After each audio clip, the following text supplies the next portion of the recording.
Hi po sa inyong lahat! Welcome back po muli sa aking YouTube channel.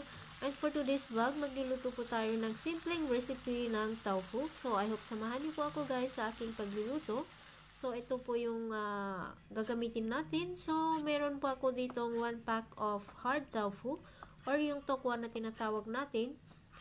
And hatiin lamang po natin ito sa maliliit na piraso. Depende din po yan sa kung gaano kalaki ang hiwa nyo sa inyong mga tofu. And or pwede din po kayong gumamit dito ng soft tofu. Ayan, pwede din po.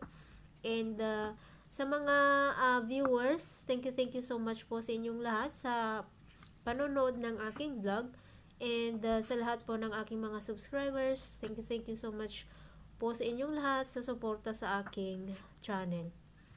Ayan, and kung bago po kayo sa aking YouTube channel at hindi pa po nakasubscribe, pwede niyo pong pindutin yung subscribe button sa baba and pakipindot din po yung notification bell para ma-update po kayo or ma-notify po kayo whenever meron po tayong bagong upload na video.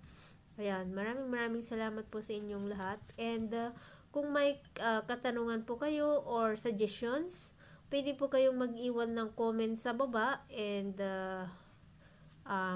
atin pong and I'm very appreciated po. Ayan. Thank you so much. And gagamitin po tayo ng ilang piraso ng bawang. Ayan. Ang complete recipe po ay aking ilalagay sa description box. So, paki-check din po guys. Ayan. Ito po yung way ko ng pagluluto ng tofu. And alam ko po na meron po tayong iba't ibang style sa ating pagluluto. Ayan. I-share ko lamang din po yung aking way of cooking. And gagamitin po ako dito ng thumb size ng ginger. Optional lamang po ang ginger. Kung ayaw nyo pong haluan ng ginger, pwede din po. Ayan. And sana mapanood nyo po yung ating video hanggang sa huli.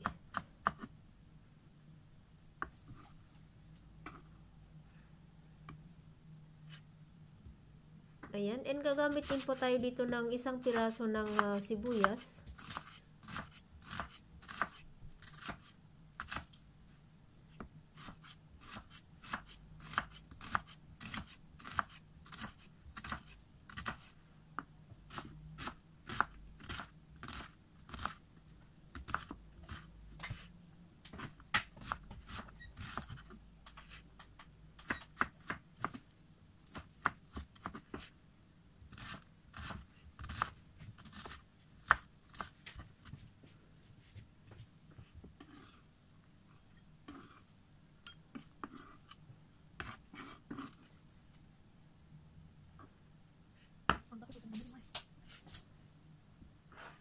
At saka kalahati ng red bell pepper.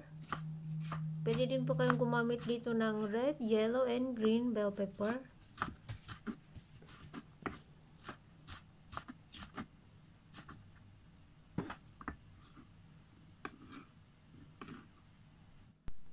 So, ito po lahat yung mga kakailanganin natin. So, meron pa ako ditong green beans. At saka yung ating tofu. And yung ating chopped onions. And chopped ginger. Chopped garlic. And red bell pepper. Ayan. Ito lamang po ang ating gagamitin sa ating pagluluto for today. Ayan guys, so umpisahan na natin ang ating pagluluto. So maglalagay po ako dito ng about 3 to 4 tablespoon of cooking oil.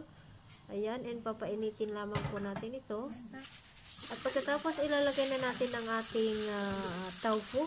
And prituhin po natin ito hanggang sa mag-golden brown po ito ng konti.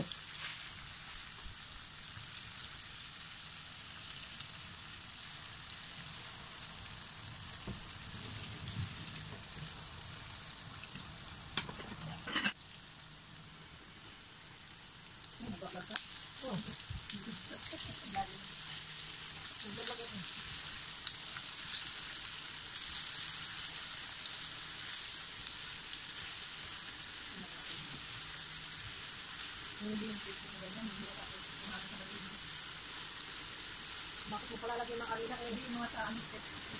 Ang daba. Ang mga tao. Oo.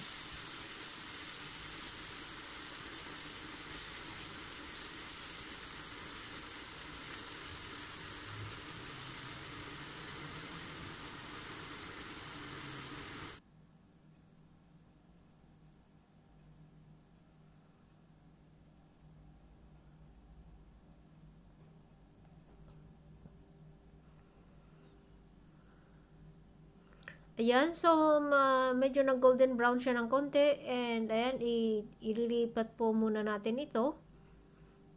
And ayan, so sa parehong kawali, maglalagay po muna tayo dito ng 1 tablespoon of cooking oil, and then gigisahin po muna natin ang ating sibuyas, ang ating ginger,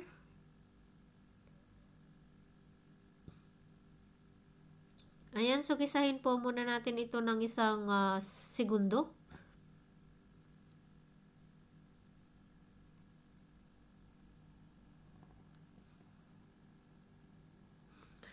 At pagkatapos ilalagay na natin ang ating garlic. And ayan, ituloy lang natin ang ating paggisa sa isa pang segundo. 1 second.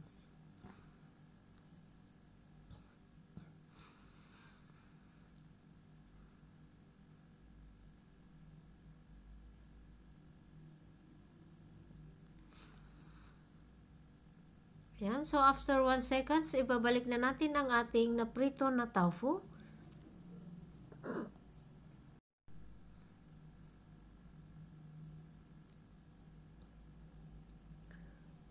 And pagkatapos maglalagay po ako dito ng 2 tablespoon of oyster sauce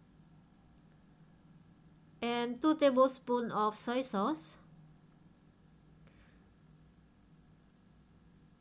At saka maglagay ako dito ng konting tubig. Ayan. At saka natin ito haluin.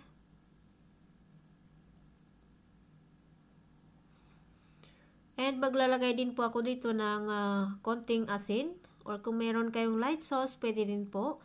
At saka po tayo maglalagay dito ng ground black pepper. Saka po natin ito haluin and lulutuin lamang po natin ito ng 2 to 3 minutes.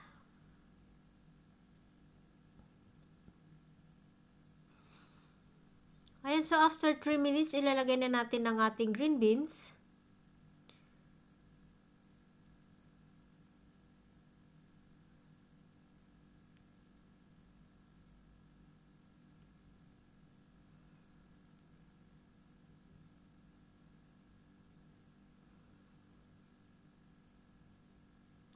And yung ating green peas. Saka po natin ito haluin para mag-combine po lahat yung ating mga ingredients. And lulutuin lamang po natin ito for 5 minutes.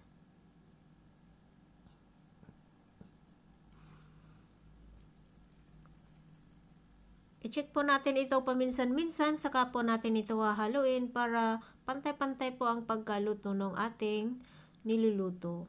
Ayan, so after 5 minutes, ilalagay na natin ang ating red bell pepper. And saka muli natin itong haluin. And ituloy lamang po natin ang ating pagluto for another 3 to 4 minutes. Ayan guys, so after 4 minutes, ito na po yung ating stir-fried tofu with green beans. Ayan, and kung napanood nyo po yung video hanggang dito at kung nagustuhan nyo po, kindly give me a thumbs up, comments, and share our vlog for today.